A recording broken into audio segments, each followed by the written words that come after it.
지적 요소는 6가지가 있어요. 밥 프록터는 사람이 태어나서 이상을 실현하려면 이 6가지 지적 요소를 다 쓸 줄 알아야 한다고 강조합니다.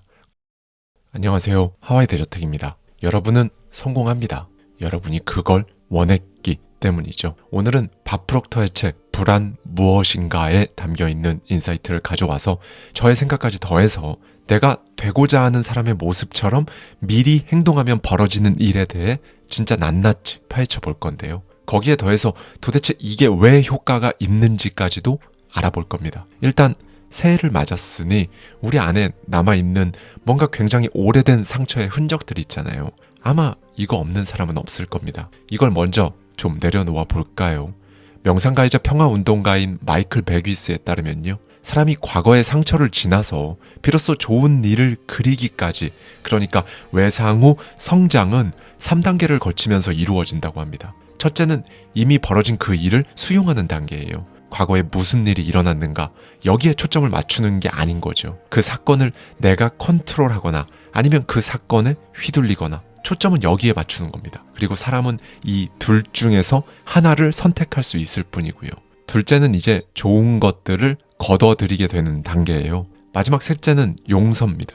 놓아주는 거죠. 나쁜 일을 계속 반복 재생하는 걸 피로써 멈추는 단계입니다. 그게 작든 크든 사실 크기에 상관없이 마음의 상처를 입히는 외상은요, 어떤 식으로든 시간을 필요로 하잖아요.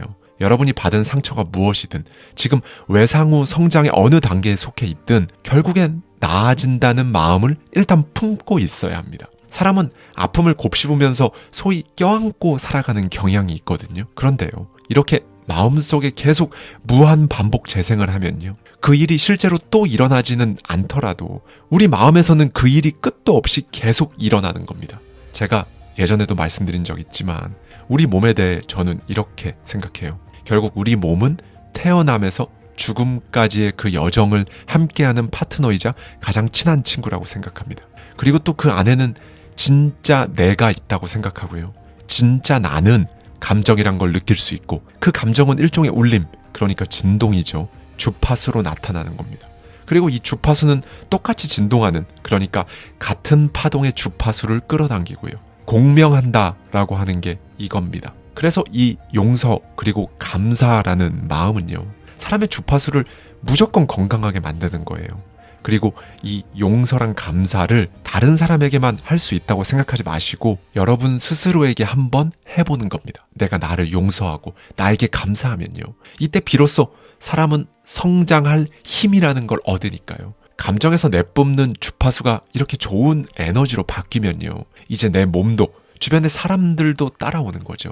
이 과정을 일종의 준비 단계라고 생각하시면 확 와 닿으실 거예요. 여러분이 원하는 여러분의 이상을 생각하기에 앞서서 이 준비 단계를 간과하지 않으셨으면 좋겠어요.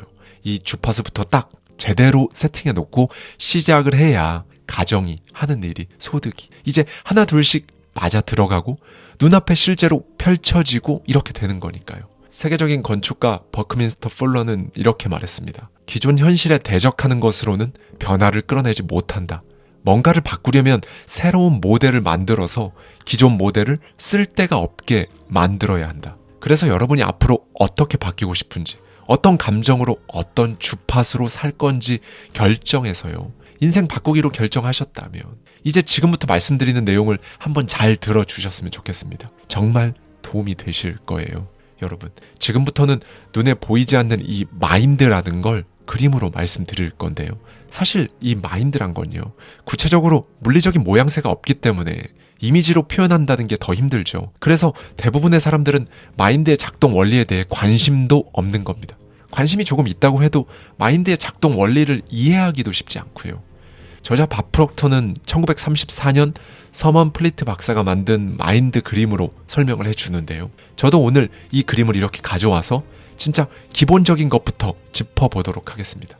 사람은 신체와 마인드를 가지고 있고 이 마인드는 의식과 잠재의식으로 나뉩니다. 우리 몸은 우리가 이 마인드 영역, 정확히는 잠재의식에 주입시키는 것들에 따라서 각각 다른 주파수를 만들어내거든요. 우리 몸은 감각기관들을 통해 보고, 듣고, 향을 맡고, 맛보고, 만지면서 무언가를 끊임없이 주입하죠. 네, 우리는 바로 이 오감을 이용해서 살아가는 겁니다. 여기서 제가 중요한 포인트를 하나 말씀드리고 싶은데요.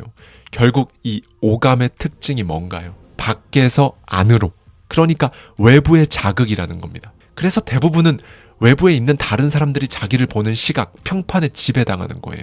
우리가 의존하는 감각에 들어오는 외부 정보, 여기에만 의존해 살다 보면 애초에 우리는 지배를 당할 수밖에 없는 거죠. 그런데 이 감각으로 들어오는 정보는 외부 세계와 소통하는 것으로 쓰여야지, 이것 때문에 내부 세계가 지배당해버리면 안 되거든요. 그럼 그 내부 세계는 도대체 뭔지 한번 볼까요? 저자에 따르면 의식이란 우리가 일반적으로 지능이라고 부르는 부분입니다. 지금 보고 계신 그림을 보면요, 지적 요소는 6가지가 있어요. 바프록터는 사람이 태어나서 이상을 실현하려면 이 6가지 지적 요소를 다 쓸 줄 알아야 한다고 강조합니다. 관점, 의지, 상상, 기억, 직감, 판단, 이렇게 6가지예요. 이 6가지 지적 요소는 중요한 부분들이랑 연결이 많이 되거든요. 그래서 제가 이번 주 금요일 하와이 대저택 대작 시리즈 비하인드 영상을 통해서 한 번 더 다룰 예정입니다. 일단 가장 먼저 살펴볼 지적 요소는 관점입니다. 우리는 어떤 자극이 딱 들어오면 그거에 대해 반응하죠. 자극, 반응.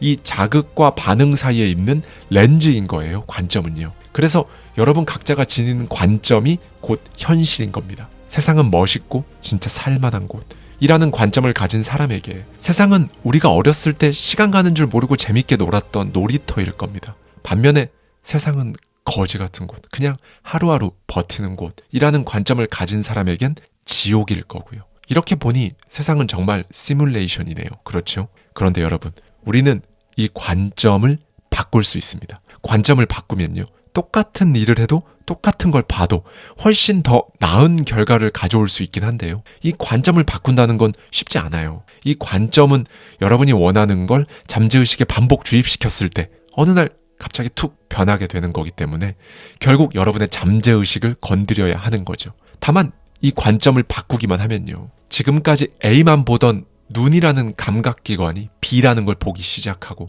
그렇게 여러분 세상이 완전히 바뀌게 됩니다. 의지 역시 지적 능력이에요. 의지도 관점처럼 의식적으로 이루어지는 어떤 에너지거든요. 사람이 성장하려면 목표가 있어야 하잖아요.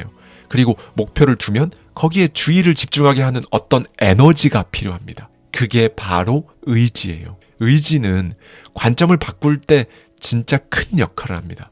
존 F 케네디가 베르너 폰 브라운 박사를 직접 찾아가서 당시 정말 절박한 마음으로 이렇게 물었어요. 인간을 달에 보낼 우주선을 만들려면 어떤 게 필요하냐고요. 그때 브라운 박사가 딱 한 가지가 무조건 필요하다고 답했습니다. 그렇게 할 수 있는 의지가 필요합니다. 라고 말이죠. 이제 또 다른 지적 능력으로는 상상이 있습니다. 이 상상은 그림에서 보시다시피 의식과 잠재의식, 이 선에 딱 걸쳐 있죠. 그래서 우리가 상상을 다소 어려워하는 거예요. 의식에서 다뤄지는 의지처럼 생각날 때 딱 상상이 되면 좋은데 잠재의식에 걸쳐 있으니까 떠올리고 싶을 때조차 진심을 다해서 떠올리는 게 쉽지 않은 거죠. 그런데 이 상상은 정말 필요합니다. 조금 전 말씀드린 의지와 관점을 떠받치고 있으니까요. 그래서 제가 2023년 한 해 동안 가장 많이 말씀드린 부분이죠.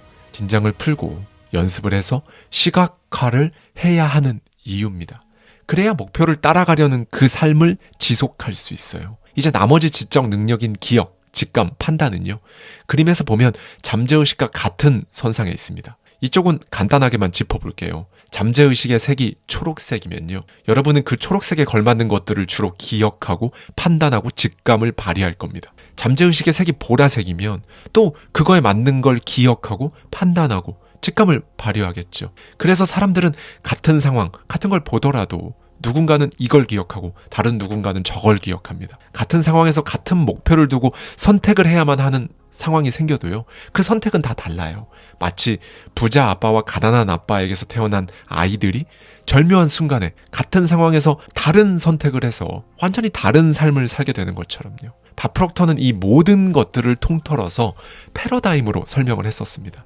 네, 핵심은 여러분이 원하는 색이 있으실 거예요. 그렇죠? 바로 그 색으로 여러분의 잠재의식을 물들여야 한다는 겁니다. 그런데 이 잠재의식은 뭐 우리가 볼 수도 없고 의식처럼 내가 지금 이걸 생각하고 인식하고 있구나, 이렇게 알아챌 수도 없는 영역이잖아요. 그래서 이게 뭐 있는지도 모르고 사는 경우가 거의 대부분이니까 결국 우리는 의식의 영역에서 의식적인 노력으로 잠재의식을 여러분에게 유리하게 물들여야 하는 겁니다. 그래야 앞서 말한 이 6가지 지적 요소가 여러분 목표에 유리한 방향으로 여러분을 끌고 가는 거고요. 그리고 잠재의식을 물들이는데 가장 필요한 건요, 내가 원하는 내 모습을 상상하는 것, 이미 그렇게 된 것처럼 연기하는 것, 이게 중요합니다. 이 시각화를 자연스럽게 하기 위해 하는 기초 공사가 결국 제가 항상 말씀드리는 100번 말하고 100번 쓰기, 이겁니다. 다시 한번 정리해 볼까요? 우리에게는 의식, 잠재의식, 몸이 있습니다. 의식은 사고의 영역이죠. 그러니까 당연히 여러분이 되게 쉽게 알아차릴 수 있어요. 우리는 의식 속에서 생각이란 걸 해서 이제 그걸 잠재의식에 새기는 거거든요. 몸은 마음, 즉 마인드의 도구이기 때문에 여러분이 반복해서 품는 생각은 잠재의식으로 가고 이건 몸으로 곧바로 표현됩니다. 그렇게 내 몸은 내 생각을 행동으로 옮겨서 결과를 만들어내요. 이걸 이제 우리가 반응이라고 부릅니다. 우리가 붙잡은 생각, 이미지는요, 반복하면 할수록 잠재의식에 새겨져요. 그렇게 새겨진 그림은 몸으로 표현되고 이제 실행으로 옮겨지는 거죠. 그 실행, 행동은요, 반응을 불러일으키고요. 그렇게 여러분의 에너지, 정확히는 진동하는 그 에너지가 있을 거잖아요. 그 에너지에 세상이, 우주가 반응을 하는 겁니다. 이 원리에서 끌어당김의 법칙이 나오는 거예요. 이걸 정말 간단하게 딱 말씀드리면요, 여러분의 행동, 반응에 따라서 우리가 결과라고 부르는 상황, 여건, 이런 게 달라진다는 겁니다. 그래서 여러분의 상황과 여건을 고치려면 잘못된 행동과 반응이 바뀌어야 하는 거고요. 이 행동과 반응을 만들어내는 잠재의식을 바꿔야 하는 거죠. 그러려면 일단 뭘 해야 할까요? 간단합니다. 여러분이 어떻게 행동하고 있는지부터 알아차려야 해요. 우리는 보통 앞서 살펴본 6가지 지적 요소들에 따라서 기계적으로 반응하면서 살아가잖아요. 기계적으로 반응한다는 사실조차 평소에 알지 못하셨을 겁니다. 그런데 이제 알았잖아요. 그렇죠. 그러니까 일단 멈춰야 합니다. 하던 대로 하라는 내면의 부추김이 막 와도요, 기존에 하던 반응을 중단하고 잠시 멈춤으로써 그 상황을 컨트롤해 보십시오. 사실 이것만으로도 대단한 겁니다. 이걸 사실 의식의 영역에서 조금만 노력을 하면 바꿀 수 있거든요. 그 바꾸기 어렵다는 관점도 일단 멈추고 다시 보려고 노력해 보세요. 왜냐하면 지금까지 한 번도 다시 보려고 시도한 적이 없으실 거예요. 몸이라는 껍데기 안에 들어있는 진짜 여러분이라는 존재를 확인해 보십시오. 나를 제어하는 능력이 거기에 있어요. 이 말은 뭐냐면요, 어떤 외부의 자극을 받아들일 건지 거부할 건지 이걸 선택하고 결정할 힘이 이 안에 있다는 겁니다. 의식의 영역에서 이렇게 딱 선택하고 결정해서 잠재의식에 뭘 새길 건지 그걸 철저하게 관리해야 해요. 잠재의식은 현실과 상상을 구분하지 못하니까요. 그런데 안타깝게도 거의 대부분의 사람들은 그렇게 행동을 안 합니다. 나한테 들어오는 정보를 딱 관리 감독해서 잠재의식에 보내려고 노력을 하는 게 아니라 외부에서 들어오는 메시지, 이야기들 그대로 받아들이죠. 그런데 여러분, 대다수가 몰려가는 길에는 돈 벌거리가 없습니다. 돈 벌거리는 늘 항상 그 반대쪽에 있죠. 여러분, 사람의 잠재의식은 평생 열려 있어요. 나이를 많이 먹어서 아니면 이제 세월이 지나서 뭔가 녹슬고 낡았다고 생각하지 마세요. 그거 셀프 한계이자 셀프 착각입니다. 나이가 들어도 사람을 외국에 데려가서 가르치고 거기서 살아남아야 되는 상황에 놓이게 만들면 시간이 걸리더라도 언젠가 그 외국어를 구사하거든요. 잠재의식도 똑같아요. 우리가 매일 들려주는 그 정보를 그대로 수용합니다. 그래서 마음 먹기에 따라 문제가 해결되고 안 되고 하는 거고요. 우리는 흔히 여러 가지 생각이 막 떠오르면 그중에서 마음에 드는 생각을 선택합니다. 그렇죠? 그리고 이제 목표를 세우고요. 여기서 대다수가 저지르는 실수가 하나 있어요. 돈만 있으면 저거 당장 할 수 있는데 이렇게 생각하고 정작 목표를 향해 걸음을 내딛지를 않아요. 돈이 생길 때까지 기다리지 않고 지금 당장 이거라도 하자 라고 결심해야 합니다. 일단 결심이 서면 그 순간 우리 뇌의 주파수가 변하니까요. 좋은 생각이 떠오르기 시작합니다. 성공은 그렇게 시작되고 이렇게 이루어져요. 크게 성공한 사람 얘기를 들어보면요, 이상하게 되게 결단력이 있거든요. 저자는 우리가 결단의 중요성을 자각하지 못하는 이유로 결단이라는 단어의 의미를 정확하게 규정하지 않았기 때문이라고 보거든요. 저자의 말에 따르면요, 결단은 다른 가능성을 단절한다는 뜻입니다. 그러니까 진짜 결단이라는 건요, 다른 가능성을 완전히 차단해버리고 한 가지 그 결과를 달성하기 위해 매진하는 거예요. 저자는 다가올 세상에서 불을 거머쥘 사람의 특징을 2가지로 정리해 주는데요. 첫째, 자신의 마음에 귀를 기울일 줄 아는 사람. 둘째, 기회가 왔을 때 행동하는 결단을 가진 사람. 성공을 한다는 건 어느 날 종착역에 딱 도착하면 그걸로 이제 마무리되는 여행 같은 사건이 아니잖아요. 그러니 갖가지 정보를 들으며 성공할 방법만 아무리 찾아다닌들 내가 성공할 수 있다는 사실을 당연하게 믿기 전까지는 성공이 안 되는 거예요. 여러분, 제가 정말 항상 드리는 말씀이지만 오늘 또 한 번 하겠습니다. 생각은요, 인간이 지닌 힘 중에서 가장 강력한 힘입니다. 마음에는 한계를 가늠할 수 없는 진짜 강력한, 정말로 강력한 에너지가 있어요. 이 마음이 만들어내는 진동은 모든 시간과 공간에 발산되고 침투합니다. 제가 이걸 깨닫고 받아들이고 제 마음을 컨트롤하는데 시간이 참 많이 걸렸습니다. 의식적으로 그 생각에 초점을 맞추려고 해도 계속 그려봐도 다른 생각이 자꾸 침투하니까요.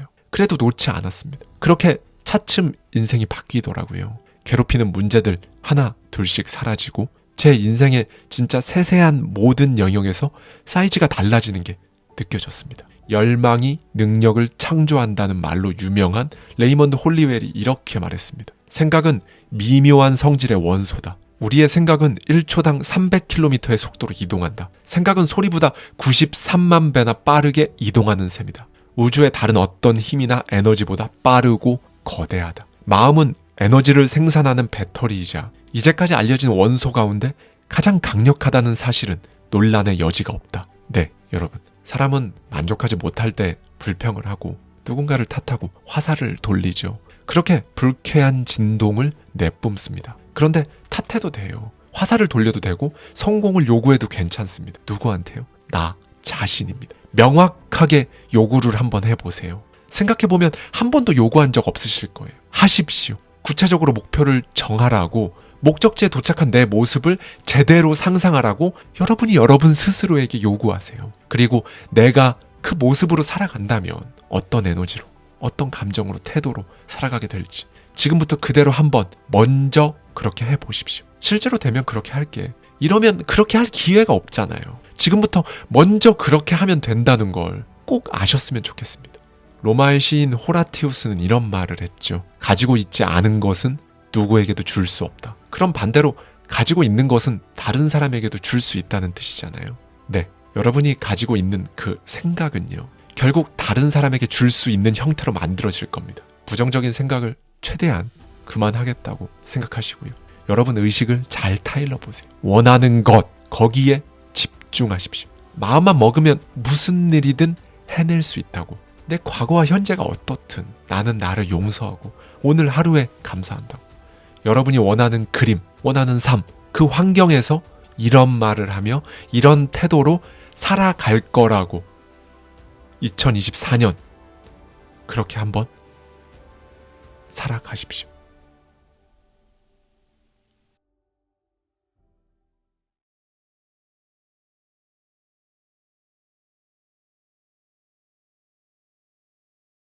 나의 욕망이, 감정이 내 상상대로 내 주변을 이리저리 굴복시켜 결국 내 앞에 그걸 가져올 것이다. 오늘은 정말 강력한 메시지를 전해드리고자 하는데요. 네빌 고다드의 부활에 담겨있는 인사이트에 저의 생각까지 더해서 도대체 상상이 어떻게 현실을 만들어내는지 낱낱이 말씀을 드리도록 할게요. 일단 들어가기에 앞서서 우리는 뇌가 현실에서 일어난 일, 그리고 정말 감정을 실은 디테일한 상상의 이미지를 구분하지 못한다는 걸 우리는 알고 있습니다. 심리학자 윌리엄 제임스를 비롯해서 정말 많은 뇌과학자, 심리학자들이 이를 뒷받침하기도 하고요. 이 원리를 일찌감치 알아채고 이용해서 폭발적인 성과를 보여준 영역이 있는데요. 바로 스포츠계 그리고 예술계입니다. 이미지 트레이닝 진짜 많이 들어보셨죠?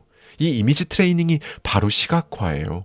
시각화가 무슨 이상하거나 대단한 게 아니라는 겁니다. 스포츠계와 예술계에서 이미지 트레이닝이라는 훈련 방법을 통해 실제로 위대한 성공을 거둔 사례가 그동안 세월을 거듭하면서 엄청나게 쌓인 거죠. 그리고 이제 이 방법이 성공을 바라는 수많은 일반 사람들에게 전해지고 있는 거고요. 진짜 이 정도로 노력하는데 왜 도대체 난 안 되지? 내 인생은 왜 안 바뀌지? 답답해하는 사람들에게 어쩌면 이 마지막 열쇠를 쥐어줌으로써 성공할 수 있는 방법을 길을 열어준 겁니다. 사격 챔피언인 러니 버샴 선수는요, 교통사고로 인해 연습을 할 수 없었을 때 병상에 누워서 눈을 감고 사격하는 장면을 이미지 트레이닝한 결과 회복 후 첫 게임에서 실질적인 연습 없이도 우승을 차지했다고 합니다. 골프 챔피언 잭 니클라우스의 사례는 사실 너무 유명하죠. 2024년 제 영상을 처음 접하는 분들을 위해 그가 했던 말을 다시 꺼내볼게요. 나는 머릿속으로 아주 선명하게 그림이 그려지지 않는 경우 연습 때라도 절대 공을 치지 않는다. 머릿속 그림은 마치 영화의 한 장면과 같다. 먼저 나는 내가 원하는 곳으로 이미 가 있는 공을 본다. 그 다음 장면이 바뀌고 나는 그곳으로 가고 있는 공을 본다. 그 다음 내가 스윙하는 장면이 나온다. 앞에 두 이미지를 현실로 만드는 바로 그 스윙이다. 네, 영국의 철학자 더글라스 포셋은 말합니다. 상상의 비밀은 신비가들이 찾아 헤매는 풀어야 할 문제 중 가장 중요한 것이다. 최상의 힘, 지혜, 행복은 이 비밀을 풀어냈을 때 존재한다. 네, 여러분. 그런데 우리가 지금 살고 있는 세상이 바로 다른 사람들의 상상이 만들어 놓은 세상이잖아요. 스포츠계나 예술계에 국한된 특별한 방법이 아니라는 겁니다. 우리의 인생 자체도 마찬가지로 상상의 결과물이고요. 우리 뇌는 무언가를 인식한다라고 할 때 어떤 과정을 거친 후에야 인식을 합니다. 우리가 우리를 둘러싼 주변 환경과 직접적으로 연결되어 있는 게 아니라는 거죠. 우리는 뇌와 상상이라는 중간 매체를 통해 모든 상황과 사물을 받아들입니다. 그러니까 이 상상력이라는 거, 인간의 정말 본질적인 특성이라는 거죠. 그리고 또 한 가지, 우리가 뇌에 종속되어서 살고 있는 게 아니라 뇌의 주인이라는 사실도 아셔야 하고요. 저자는 말합니다. 인간은 단지 상상력이다. 상상력이라는 건요, 오감이라고 불리는 우리의 감각에 매여 있지 않거든요. 육체라는 공간적 한계에도 갇혀 있지 않죠. 여러분이라는 사람의 몸은 공간 속에서만 움직이지만 여러분의 상상력은 그 공간의 한계에 사로잡히지 않는다는 겁니다. 그러니 여기서 이제 선택을 하셔야 해요. 상상의 길을 가든가 아니면 몸이 받아들이는 감각, 그러니까 오감에만 의존하는 길을 가든가. 여러분, 이 선택을 할 때는요, 타협이 불가합니다. 중간쯤에서 절충하고 그런 거 없어요. 만약 여러분이 감각에만 의존해서 살다가, 그러니까 스스로 나라는 사람은 여기까지 할 수 있다라는, 즉 자신에게 한계가 있다고 생각하며 살다가 어떤 계기로 확신을 갖고 상상의 힘을 믿고 상상의 길을 가겠다, 그걸 내 인생에 한번 제대로 대입시켜 보겠다라고 작정을 한다면 여러분 인생은 바뀝니다. 네, 어딘가에 완벽하게 딱 고정되거나 정지되어 있는 상태에서는 당연히 그 어떤 변화도 없죠. 무언가에 도달할 수 없습니다. 그런데 우리 인간은 설령 그런 상태에 있다고 하더라도 늘 보다 많은 것, 보다 더 높은 걸 바라보면서 바랍니다. 그래서 우리가 늘 내적인 갈등을 겪는 거예요. 자신의 감각에 매여 살다가 또 다른 한편으로는 더 올라가고 싶은 마음을 갖기도 하니까요. 그리고 이 내적 갈등 안에서 이제 우리가 보는 다양한 일들이 펼쳐집니다. 네, 이 사회라는 건요, 한 명 한 명의 개개인의 내면에서 감각과 상상이 부딪히는 이런 충돌들이 모인 집합체라고 할 수 있습니다. 내가 지금 왜 고민하고 있는지, 어떤 것 때문에 마음속에 이렇게 자꾸 충돌이 일어나는지 그 원인을 조금은 알 것 같으시다면 이제는 선택을 하셔야 해요. 상상의 길을 갈 건지 순간순간의 감각에 집중하는 길을 갈 건지 말이죠. 다만 그 어떤 선택을 하든 여러분의 욕망을 죽이면 안 됩니다. 여러분에게 욕망이란 게 있잖아요. 그럼 여러분이 제 아무리 나는 상상 이런 거 뜬구름 잡는 소리 같아서 모르겠고 그냥 지금 내 몸이 있는 현실이라는 지금 이 공간 안에서 내가 해야 할 일에만 집중하면서 살아가겠다라고 아무리 마음을 굳게 먹어도요, 그 욕망은 여러분 앞에 계속 상상을 불러올 겁니다. 그럼 또 마음이 뒤숭숭해지죠. 그리고 이것만큼은 꼭 기억하셨으면 좋겠어요. 방금 말씀드린 것처럼 여러분의 욕망이 불러오는 그 상상은요, 그걸 제대로만 이용하면 이건 반드시 물질화됩니다. 현실에, 여러분 눈앞에 그 그림이 실현된다는 거죠. 그러니 그냥 그래, 이 상상 내가 한번 제대로 해본다 라고 마음속에 간직하시고, 지금 현재 여러분은 또 다시 여러분 몸이 있는 이 공간에서 할 일을 부단히 해 나아가는 것, 이게 2024년을 이제 막 시작한 여러분들께 제가 말씀드릴 수 있는 가장 작은 제안입니다. 그렇다면 이 상상을 제대로 갖춘다, 제대로 이용한다. 이게 의미하는 건 뭘까요? 완전하게 상상하는 것. 일단은 가장 중요한 두 가지 재료가 있는데요. 첫 번째는 욕망입니다. 두 번째는 감정이고요. 사실 상상 그 자체로는 힘이 없어요. 욕망과 감정이 빠진 상상은요, 그냥 허상이죠. 욕망은 여러분의 목적을 명확히 하는 데 필요해요. 그럼 목적은 뭔가요? 결과입니다. 네, 이게 바로 평소에 제가 결과로부터 상상해야 한다는 말을 자주 드렸던 이유인데요. 우리에게 중요한 건 결과고요. 그 결과의 상태를 경험하는 거죠. 다시 한번 말씀드리겠습니다. 그 결과의 상태를 미리 경험하는 거예요. 결과의 상태를 경험해야 주체와 객체를 하나로 만들 수 있고요. 그래야 상상해서 경험한 것처럼 여러분 몸도 거기로 끌려가는 겁니다. 비록 지금은 눈앞에 없어도 현실 같은 느낌, 그 느낌을 느낄 때까지 계속 반복한다면 현실로 드러납니다. 그리고 이 현실 같은 느낌을 가지기 위해서는요, 일종의 장치를 만들어 보세요. 이건 제가 평소에 식재료라고도 자주 말씀드리긴 했는데요. 오늘은 저자 네빌 고다드가 제시하는 진짜 흥미로운 실제 사례가 있어서 말씀을 좀 드리겠습니다. 일종의 이 장치를 진짜 디테일하게 만들어 놓고 상상해 보세요. 한 남자가 있었습니다. 아내와 함께 세입자로부터 세를 받으며 돈 걱정 없이 안정적으로 살아가는 노후를 그리며 살고 있었어요. 이 부부는 실제로 자신이 갖고 싶은 어떤 아파트 몇 호라고 통장 이름을 지어서 개설했어요. 그리고 자동이체로 마치 실제로 매달 월세가 들어오는 것처럼 서로가 서로에게 송금하는 장치를 마련한 겁니다. 결과는 어땠을까요? 제가 항상 말씀드리지만 길지도 않아요. 딱 5년 후 이 결과에 끌려간 부부는 너무 당연하게 그 삶을 실제로 살았습니다. 그러니 상상 속의 장면을 정해보세요. 정말 자연스럽고 구체적으로 정하셔야 합니다. 그리고 방금 말씀드린 부부의 실제 사례처럼요, 여러분이 지금 할 수 있는 장치들까지 활용해 보십시오. 여러분이 그걸 진짜 하는 느낌을 일으키게 만드세요. 결과에 이르는 방법들을 막 애써 찾는 게 아닙니다.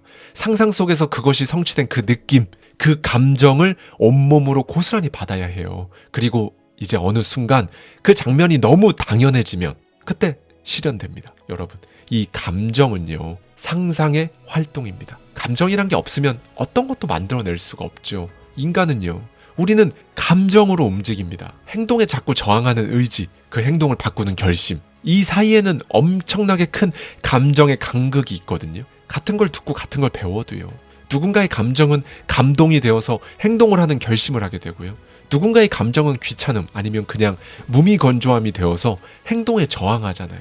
행동에 저항하는 사람은 감각에만 의존하니까 계속 똑같은 행동만 반복하면서 살아갈 수밖에 없죠. 반면에 행동을 바꾼 사람은 안 하던 새로운 행동을 하고요. 그리고 바로 여기에 상상력이 쓰이는 거예요.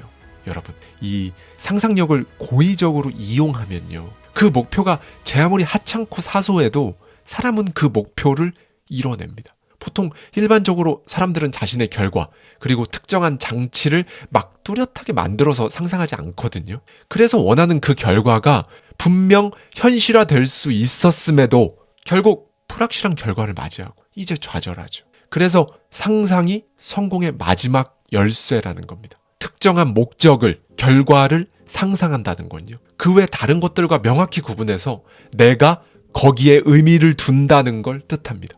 여러분이 의미를 둔 그 결과에서 발생하는 감정을 실제로 받아들이세요. 그 행복한 감정을 사실로 받아들인 덕분에 우리는 목적을 이뤄내는 겁니다. 자, 다시 한번 말씀드릴게요. 여러분의 그 목표가 성취되었을 때 겪을 만한 사건을 진짜 자세히 구상해 보세요. 그리고 잠에 들기 직전 몸을 움직이지 마시고요, 잠든 것처럼 상상해서 잠과 진짜 비슷한 상태 속에 들어가서 그걸 그려야 한다고 네빌 고다드는 강력하게 말합니다. 중요한 건 여러분이 실제로 그걸 하고 있어서 그 감각들이 여러분에게는 현실처럼 다가오도록 하는 거예요. 상상 속 여러분의 행동 혹은 그 장면은요, 그 목표가 성취되었을 때 무조건 일어날 만한 일이어야 한다는 것, 이걸 정말 꼭 기억하세요. 정말로 뚜렷해야 합니다. 여러분이 현실에서 목적을 이루었다면 경험했을 만한 것들을요, 현실과 같은 뚜렷함을 가지고 여러분 마음 안에서 미리 경험하는 거죠. 상상 속에서 경험을 한 것처럼 때가 되면 육체를 가지고도 그 경험을 똑같이 하는 겁니다. 정리해 볼까요? 1. 여러분의 목적을 명확하게 하셔야 합니다. 즉 무엇을 원하는지 명백히 정하세요. 2. 원하는 것이 성취되면 여러분이 마주칠 만한 사건을 만들어 보세요. 일종의 장치죠. 그 사건에서는 여러분이 주인공이어야 되고요. 실제로 주인공처럼 행동해야 해요. 그리고 원하는 것이 이루어졌다는 걸 되게 잘 나타내는 사건이어야 합니다. 3. 몸을 움직이지 말고 잠과 비슷한 상태로 들어가는 겁니다. 이제 조금 있으면 잠들 것 같은데 신호가 딱 오면요. 구상했던 행동을 하고 있는 여러분을 마음속으로 느껴보세요. 성취했다는 감각만이 여러분 마음을 지배하게 하는 거죠. 여러분이 지금 여기에서 실제로 그 행동을 하고 있는 중이라고 상상해서 여러분이 원하는 걸 이루었을 때 현실에서 경험할 만한 것들을 상상 속에서 미리 경험하는 겁니다.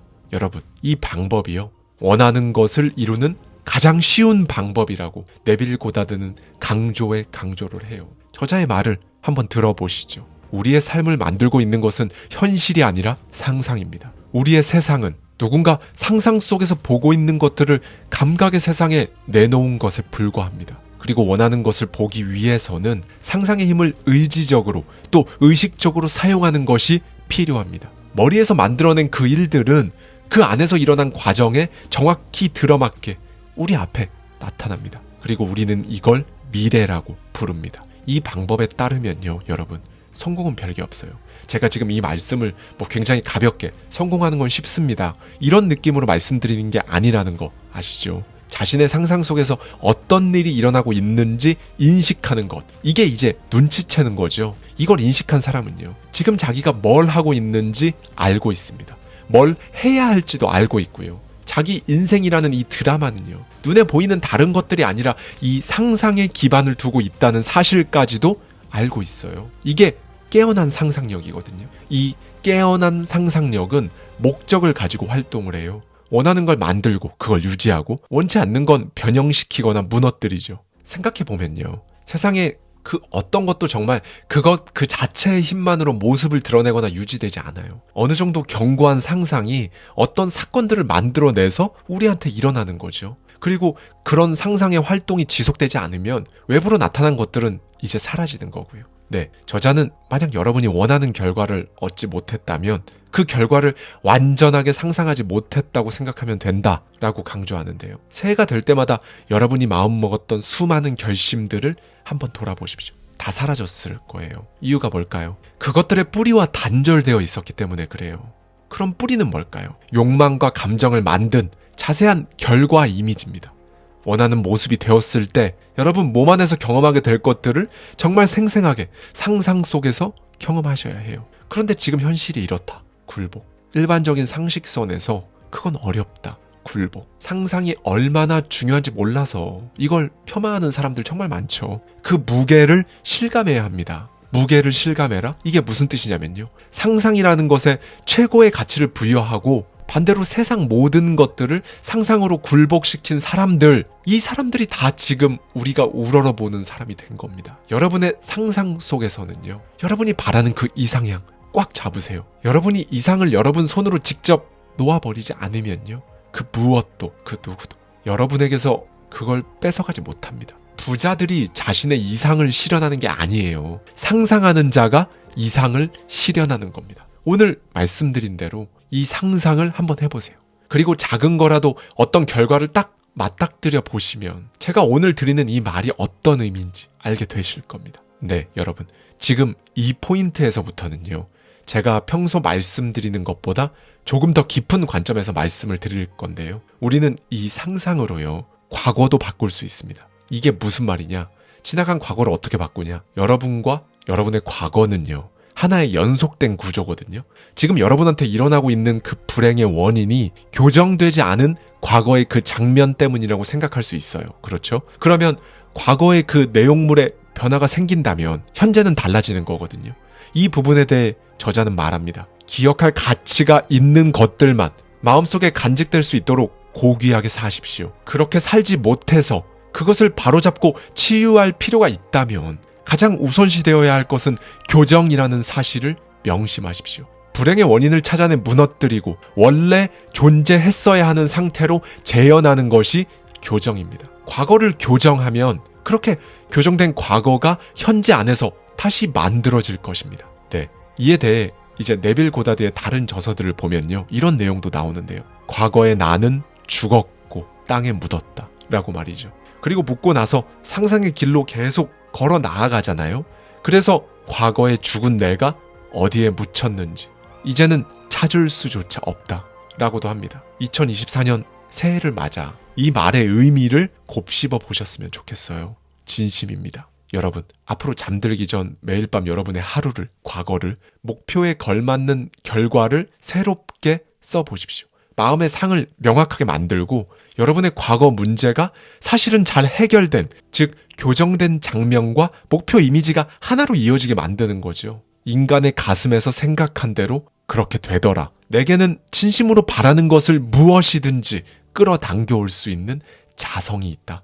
나의 욕망이, 감정이 내 상상대로 내 주변을 이리저리 굴복시켜 결국 내 앞에 그걸 가져올 것이다. 이렇게 하는 겁니다, 여러분. 그리고 진짜 그렇게 살고자 한다면요, 여러분 머리에서 무슨 일이 일어나고 있는지 그걸 인식해야 해요. 눈치채는 거라고 말씀드렸죠. 그리고 또 그것들이 향하고 있는 방향이 어느 쪽인지 어느 정도 인식을 해야 해요. 이 정도만 되면 이제 도저히 손쓸 수 없을 것 같던, 그저 무기력하게 지내야 할 것 같았던 그 단단한 세상이 무너집니다. 여러분이 그린 그 현실이 더 이상 한낱 꿈에 머물지 않는 거고요. 다시 한번 기억하십시오. 상상에서 시작되지 않은 것들은 없습니다.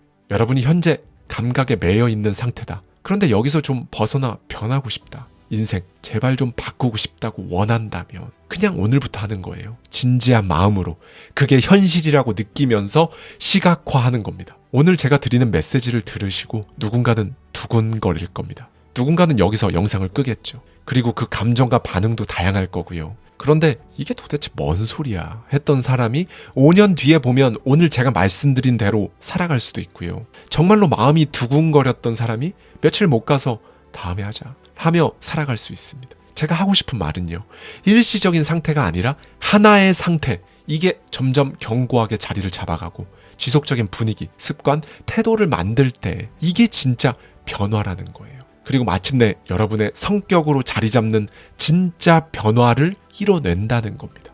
내면의 변화를 이루지 않고 표면만 잠깐 변하는 건요, 진짜 변화가 아니니까요. 여러분의 진짜 변화가 여러분의 뜻대로 굴복하는 게 아니라 이제 내 운명을 지배한다, 다음은 없다는 마음으로 지금 하는, 여전하기보다는 역전하는, 넘어지기보다는 넘어서는 진짜 변화를요. 무심의 노래를 쓴 영국의 시인 겸 화가인 블레이크의 말로 오늘 영상 마치겠습니다.